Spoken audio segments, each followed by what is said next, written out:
we dig into that because we want to find in that definition phase a point of differentiation. And that is the key to beginning to build your brand. What's the number one secret to leveling up your personal brand? Well, it's a simple three-part 3D formula, as we call it.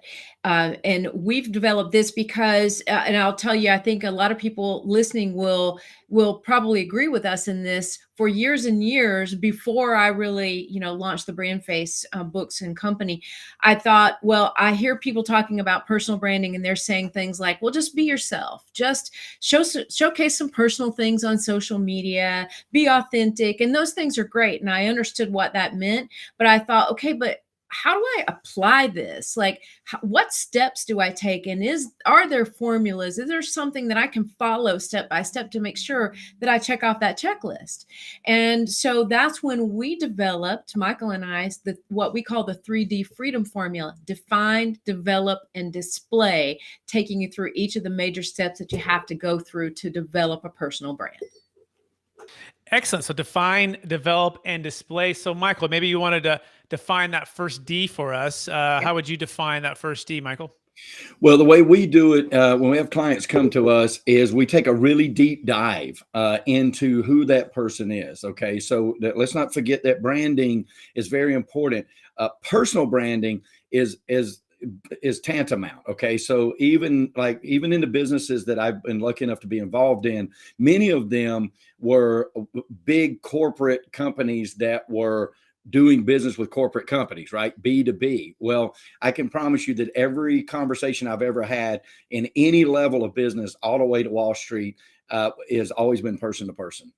So, you can have B2B, but it's still a person doing business with a person. And the back of our book says that, people don't do business with a logo, they do business with a person.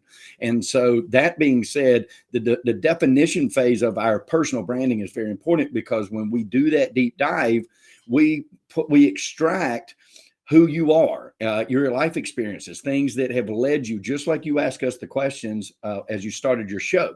We dig into that. Like, why did you get to this? Like, if it's a lawyer company, if it's a lawyer, we're going to personal brand, we talk to them like, why did you become a lawyer? What pushed you into doing this? If it's a tax professional, it's the same thing. If it's a real estate agent, it's the same thing. We dig into that because we want to find in that definition phase a point of differentiation. And that is the key to beginning to build your brand. There are thousands and sometimes millions of people do the exact same thing as you do, no matter what you are, whether you're a salesman or whether you're a service person or no matter what business you're in, there are so many other people that do the exact same thing. What differentiates you from them?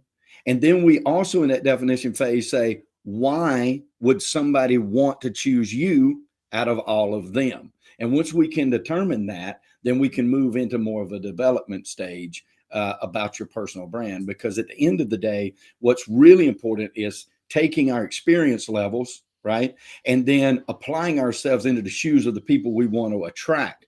Because take me, I've been involved in over 78,000 residential transactions and counting. We sell hundreds of properties every year, sometimes thousands of properties a year, depending on the market.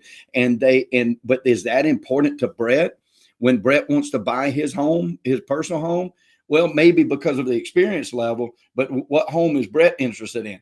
Brett's home, right? So we have to bring that messaging in the definition. What we have to do is bring that out and put ourselves in the position of the person. Why would they want to do business with us? This is all part of definition. Fantastic. So let me see if I got that correctly, or and I love it, by the way. It's a 3D formula. The first one is define, then develop, display. And as it defined, you want to extract the who behind the person, right? And the why behind the person, as well as the why behind the passion of what that person is doing. And on part of that, when you're doing that discovery phase and you're helping to extract and learn the story and learn about the person, you're looking for that point of differentiation so that you can highlight that as well as connect that on how they're going to be helping the people they're serving. Is that a fair summary so far? That's a great summary. Excellent. So